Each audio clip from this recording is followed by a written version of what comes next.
strict sense, islands, theological or cultural islands. I don't think that's true. I think that they have adopted a little of the overall culture of the Gentiles around them.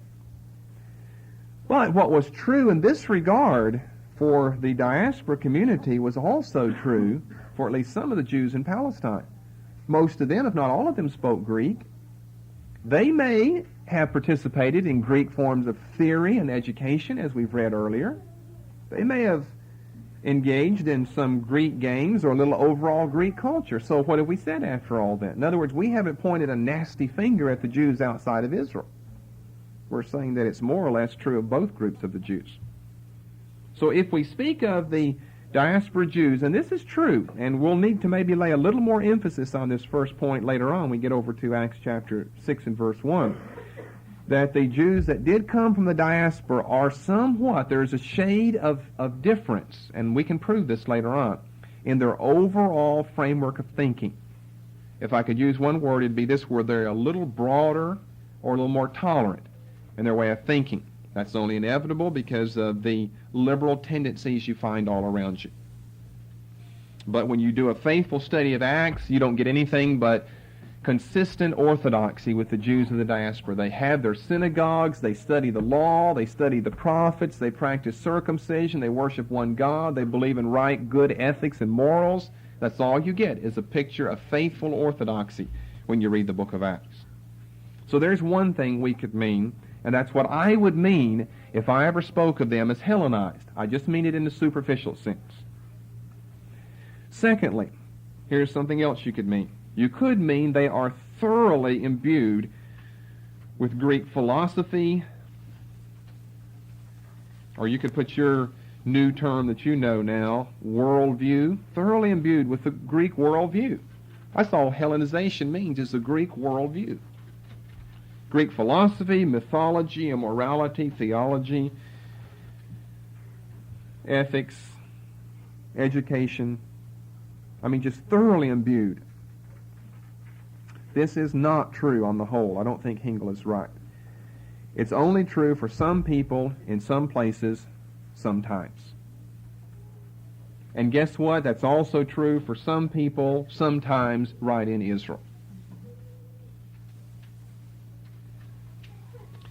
A few messages ago, we had a message entitled Hebraism versus Hellenism, ? Is there really this distinction of Hebraism in Israel and Hellenism in the diaspora community? ? Now we've answered that. No. If we mean versus, like one is a struggle against the other, one is the antithesis of the other, they are combatants in war against each other, yes. But if we're trying to make this dichotomy between orthodoxy and heterodoxy, no. We simply don't have that. There's the answer to our question in our second part here this evening of an Hellenized Jewish Diaspora ? Part 2. Any questions thus far? Because we're going to go into a whole new area. I finished that tonight. Okay, that should be fairly simple and easy to understand. Now, we can put that out of our mind for a little bit, or put a little bit of it out of our mind. Because in one sense, we've only partially settled the Hellenization question.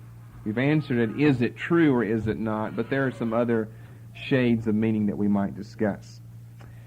The next thing we come to is Acts chapter 6 again and verse 1. What does Luke mean by the Grecians and the Hebrews? Doesn't that look like a Hellenization text there for you? Well, you've got the Grecian Jews and the Hebrew Jews. You've got the unorthodox and the orthodox.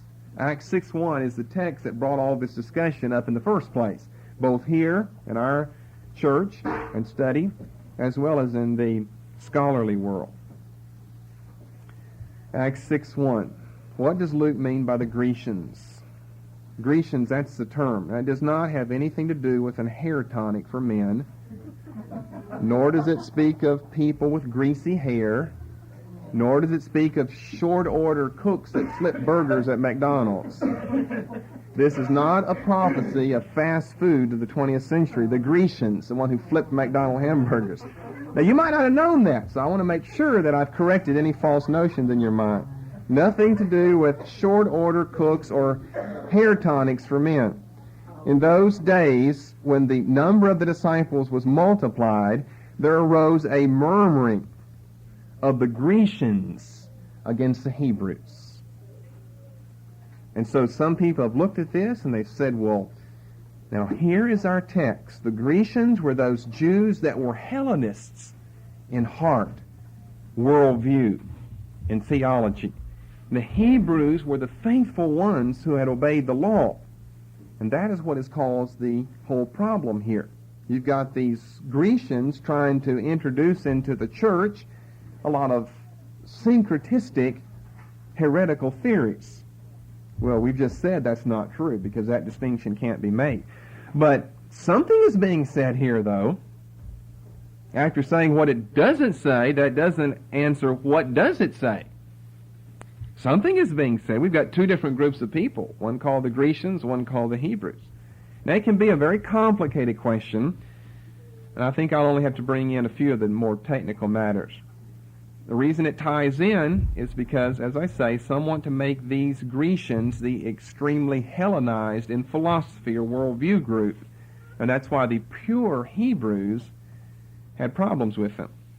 Of course, the Jewish question has gone a step further at this juncture because we're talking about Christians in the early church at Jerusalem and not just Jewish people. But still, they're Jewish, though. They are Jewish Christians. Jewish Christian Grecians, Jewish Christian Hebrews. So what we would like to do is essentially answer these four questions about this passage. Essentially, we would like to answer these four questions. Number one, who are these two groups? Who are these two groups?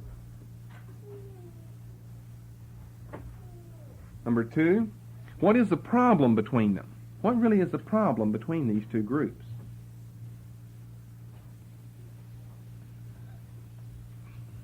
Ananias and Sapphira aside, this is our first example of division and controversy in the early church. And Ananias and Sapphira, that was just one personal case. Here you've got groups of people. Where you've got groups, you've got schisms in. You have problems on your hands. What is the problem between the two groups? Number three, why does this problem exist? And number four, through this episode, what is Luke trying to tell us about the early church? Through this episode, what is Luke trying to tell us about the early church? In other words, we want to know both what Luke says and what Luke implies. We want to know both what the story is and what the story behind the story is. Now, I don't mean that we're looking for some deeper mystical meaning, but Luke does give us the gears of history here, and then he's trying to tell us something by that. Who are the two groups? What is the problem? Why is it that they have this problem?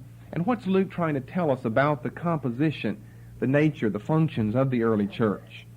And why the early church, right after this chapter, this episode, took a different direction in her history that you find immediately in the end of chapter 6, chapter 7, chapter 8, chapter 9, right on to the end of the book then. Immediately after this episode, you see the church veering off on a different path than they had had before. It's in fulfillment of Acts 1:8. You'll be witnesses to me in Jerusalem and Judea, and then Samaria. That's Acts 8, right? And to the uttermost parts of the earth. That's Acts 13 through 28. So we know it's in accordance with Acts 1:8, a prophecy that kind of outlines the book that was given by the Lord himself. But why this episode? Why was it this episode that caused the church to veer off the way that it did? It veered off in the right way, according to God's will. So what was it that God used? I mean, what do we have here? And what did he use to send the church in a new direction? And so the first thing that we're going to have to do, we're going to get started on this tonight, and I think I'll conclude everything but the term Grecian itself, is to look at the Greek terms for the Greek words in the New Testament because they can become a little confusing. Let's start overhead. We've got 6 terms in the New Testament that we need to study. We've got 6 terms that we need to study that are Greek words for the word Greek. Okay? Now you have 5 of them ahead of you. You may not want to copy all of them down. Sorry about that. You're halfway through now. Because you got to leave some space in between so we can talk about them and tell you where the references are. They're easy to write, so I doubt I'll leave you anyway. But you have 5 of them in front of you: Hellas, Hellenisti, Hellenikos, Hellenis, and Hellene. And then the final 6th one is one we'll start discussing next week, which is the one behind the appearance of Grecian in chapters 6, 9, and 11 of the book of Acts. Most important of those being chapter 6 and verse 1, since it's the first occurrence. Now you'll see, where we get this term Hellenism. So you see it here. I mean, that's what Greek is all about. Greek is just another form. Hellenism, this is the transliteration of all these terms that have something to do with Greek or Greece or the Greek language or the Greek way of life or the Greek way of thought or whatever, and that's where we get Hellenism. Okay, term number 1, Hellas, Hellas. That is the normal geographical name for the country of Greece, is Hellas. That was the typical name that everyone used. This first word, H-E, this little breathing mark you see in Greek means you start the word with an H. You've seen that before in our study of the Hrema Logos error, because every Greek word that begins with a rho has to have a rough breathing in front of it. So every Greek word that begins with a rho starts with an H and not an R. The normal geographical name for the country of Greece. It appears in Book of Acts, only one time in the New Testament. Book of Acts, if you'll turn with me, chapter 20, verse 2. The only time it appears. It's just the normal, regular name. Acts 20 and verse 2. Paul is on his 3rd journey here. Just about through with it, as a matter of fact. And he's going to be going back to Jerusalem. He wants to be there by Pentecost. Notice the end of verse 16 of this chapter.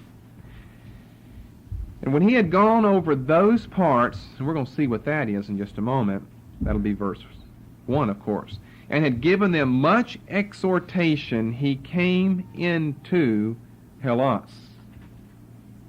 He came into Greece. Now, of course, if you try to look these words up in your Greek New Testaments or something, the spelling will be different because, it depends on how the word is being used in the sentence, what type of case ending it'll have. So we're just giving you the normal way that you'll see the term.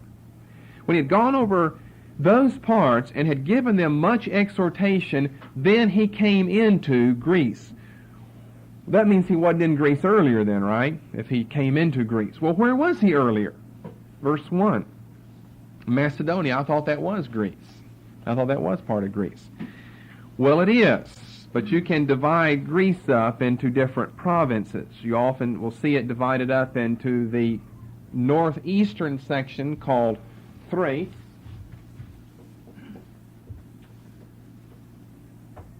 and then the midsection called Macedonia, and then the southern section called Achaia. And this term, Hellas, was not only a term for the whole country of Greece, but was often used for, these are Roman provinces here, the Romans had this divided up, was often a name for the Roman province known as Achaia, which was southern Greece, which was the main part of Greece, which was the Greece of cities like Corinth, Sparta, and Athens, the chief cities of Greece. So if you want to speak of Greece, you're not really thinking of Thessalonica or Samothrace or Philippi or something like that. That's all up in Macedonia. And then Thrace is even further up. And of course, sometimes you'll even find a 4th division, the Peloponnese, which is the more or less island. But Achaia often includes the Peloponnese itself. So that's how we explain this. That's why Luke is using Greece this way. He's not using it now as a country name. He's using it just for the southern part of the country, or to say it another way, he's using it for the Roman province of Achaia, which you see Achaia as divided from the rest of Greece over in 1 Thessalonians chapter 1. All right, then the second term, Hellenized. Hellenized. Hellenisti. Hellenized.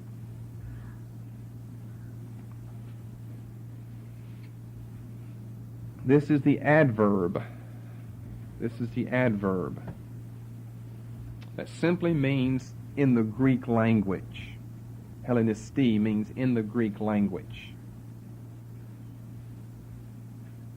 It's found 2 times in the New Testament. John 19:20. What do we have over there? Isn't that one of the references to the superscription on the cross? Yeah, that's what that is. John 19:20, which is an adverb in the Greek, Hellenized. The other appearance, I think, will be an adjective. That is the other time over in Luke's Gospel when we talk about another superscription of the cross.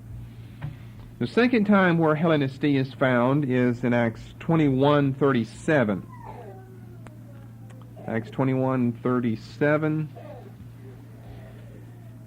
Here Paul has just barely been saved from being torn limb from limb by the Jewish mob here around the temple by Claudius Lysias, the captain of the Roman cohort there in the fortress of Antonia.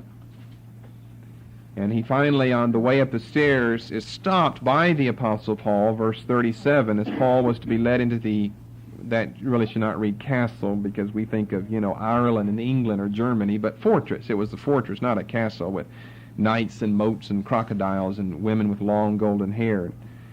He said unto the chief captain, May I speak unto thee? Who said, Canst thou speak Greek?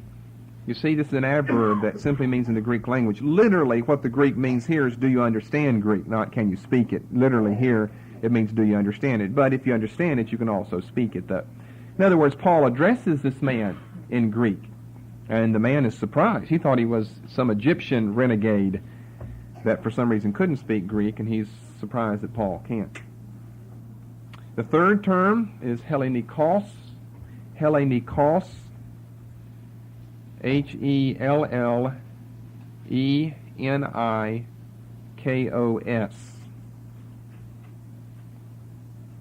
Hellenikos. This is the adjective.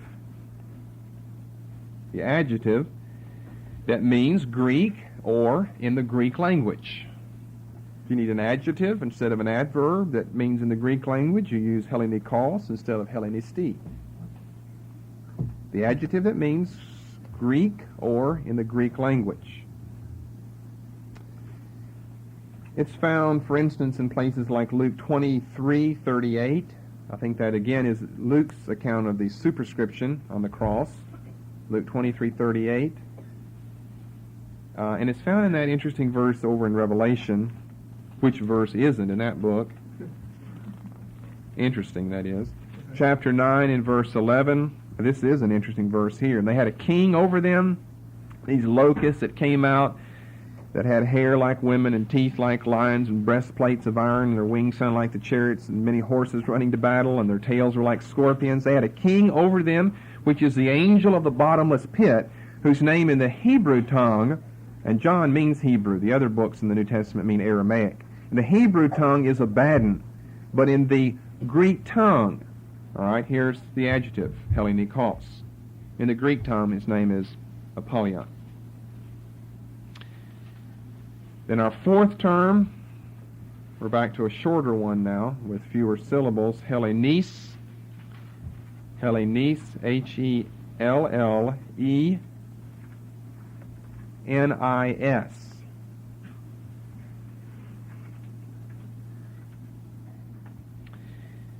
With this one, the fifth one, and especially the sixth one, we enter into a few of our problems. This one is not that big of a deal, but it's not as easy as the other terms. This is supposed to be, and languages, remember, aren't always consistent, but this is supposed to be the feminine form that can be used as an adjective or as a substantive, a noun. Turn with me to a couple of places here. Acts 17:12. We may not get through with all of these. Number 5 is a little long. I really only have 2 verses to look at under number 4, though. Acts 17:12. Acts 17:12. Here it's used as an adjective. And here the KJV is a little misleading, so maybe I can clear that up quickly here. Paul and his company have gone down to Berea, and the people there are receiving the word more readily than those at the earlier city, Thessalonica. They've gone home, in verse 11, that familiar passage, and searched the Scriptures daily to see whether Paul was telling them the truth. Therefore, many of them believed, that would be some of the Jews believed, also of honorable women, which were Greeks, and here's our term, number 4, and of men, not a few, which means many. Well, Greek is a word here that, as an adjective, that qualifies both women and men. Otherwise, you get from this, well, the women were Greeks, but what were the men? They couldn't be Jews. We've already talked about the Jews earlier in the verse, or the verse preceding. Or really, verse 10, the synagogue of the Jews. So if they're not Jews, they're not Greeks, who are the men? Well, Martians, someone would guess. No. Greek is a word that qualifies both. You look in another translation, it'll have Greek somehow at the end of the sentence, or it'll start it with that, so it'll qualify both words, and not after women, and then comma, and then the men are in a separate category. But the word honorable doesn't qualify men. That only qualifies women. In other words, women of high standing here. Greek women of high standing. So we may have another group of God-fearers here in this verse. Another God-fearing verse. Greek women of high standing, Greek men, evidently not of high standing. Not a few. There's one place where it occurs. See, that's why I said language is not always consistent. It's a feminine form, it's a feminine adjective, but it qualifies both words, the men and the women. Then in Mark chapter 7, and verse 26, it's used as a substantive, as a noun. We've looked at this verse earlier, but I'll mention it here since this is where it fits with our 4th term, Hellenized. Mark 7:26. Mark tells us about this woman who had a daughter that had an unclean spirit or demon. He describes her thusly. This woman was a Greek, a Syro-Phoenician by nation. Well, the woman couldn't be a Greek by nationality because he just qualified her by nationality. She is a Syro-Phoenician. That's part Syrian, part Phoenician. It was like the border in between the two nations. It was a part of, well, it's a part of both, kind of the in-between ground that was called Syro-Phoenicia. She's a Syro-Phoenician. You see the two words Syrian and Phoenician in that big term. By nation. So she couldn't be a Greek by nation. So it can only mean that she is in some way similar to Greeks. Well, by language, by culture, thus Hellenized. So Gentile would be a better translation here, which is what you have in the margin. She's not a Greek by nation. He qualifies what nation. She's a Syro-Phoenician by nation. She's a Gentile by her culture. So I've got, for instance, Greek marked out, and they give us Gentile over in the margin or the center column. That's really what you should have here.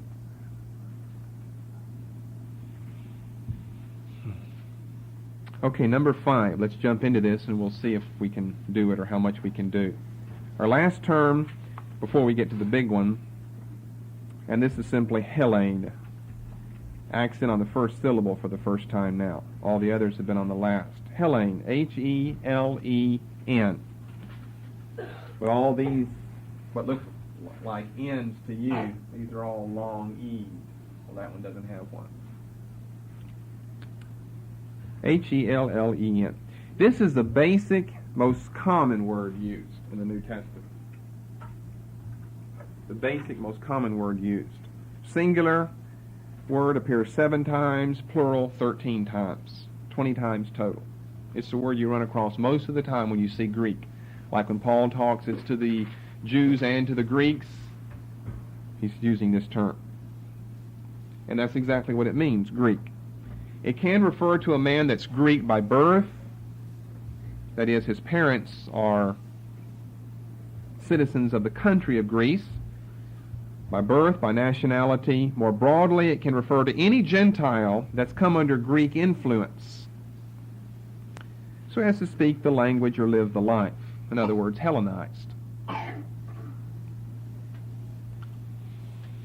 And so I have kind of in a broad way broken the 20 appearances of this term up into 3 different categories. I don't vouch for the 100% accuracy of this, but I think it'll serve our purposes tonight as a theological construct. It'll be close enough. It may be correct. I haven't weighed every fault in every passage, but just enough to show you how it can be broken up. Here are how the term Hellene can appear. Here is how it can appear. A, or number 1, language was certainly the earliest criterion. So it can be used in reference to language as the basis of distinction. Passage that would fit here would be Romans 1:14. Romans 1:14. Look what Paul says. I am a debtor both to the Greeks. You see, you have to know what the whole sentence said to know how it's used in the context. Here I think it's being used linguistically. It's being used linguistically. I'm a debtor both to the Greeks and to the barbarians. To the Greeks and to the barbarians. Here, Hellene is set over against barbaros, just like it sounds, barbaros. We've put this term up here for you before.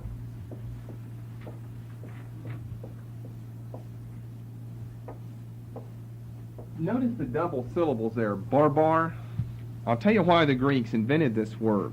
It's definitely been invented by them to say something with a double syllable like that, barbar.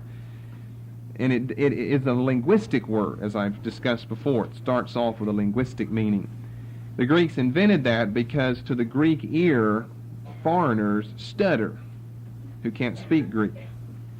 You know, we would speak in English as da-da, something like that. A da-da or a dodo. Why do we call people dodos? We have a double syllable that's the same principle as barbaros, barbarian, bubba. You can't speak the language, you're a bumbling idiot. So it's a linguistic basis for distinction here. That's why they have a double syllable, B-A-R, B-A-R, barbaros. To the Greek ear, a foreigner stutters who can't speak Greek. So this would be a non-Greek, one who's not been reached by the Greek language and culture. Of course, later in history, the word barbarian further developed to mean an unruly, civilized, mean, savage, animal-like person.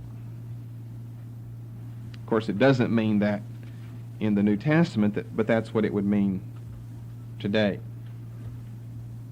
But for this passage, if we wanted to kind of paraphrase this passage, I mean, now I've told you technically what it means, but sometimes, have you noticed in the past that technical explanations don't help you any, though? Well, now I've got that, but if I'm reading Romans 14, what do I really get out of that? I'm a debtor both to the Greeks and to the barbarians. Is he saying I'm a debtor to the stutterers in life? No, we could paraphrase it like this. I'm a debtor to those reached by modern, civilized culture that dominates the world, and I'm a debtor to those who have not been reached. All right, a second way this word can appear, rather than being a contrast that's linguistic or cultural in nature, it can be a contrast ethically or religiously. Verses, Romans 1:16, Romans 10:12, 1 Corinthians 1:22 to 24, Galatians 2:3, 3:28, Colossians 3:11. Oftentimes in these places you'll find that the word Gentile will do just fine as a translation. It's an ethnic or religious contrast that is meant, not so much a linguistic one, although the linguistic could be, by metaphor, an ethnic or religious contrast.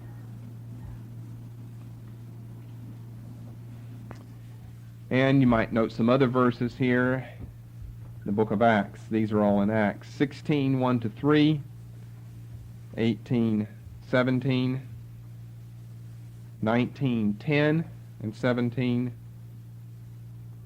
20, 21, 21, 28. And then a final way where this term might appear, C, or in the third place, sometimes the word implies God-fearers. It's used to refer to God-fearers as a specific, separate group of people, as we have earlier discussed. This would be passages such as John 12:20, Acts 14:1, 17:4, verse 17 in our earlier study, as well as verse 4, and 18:4.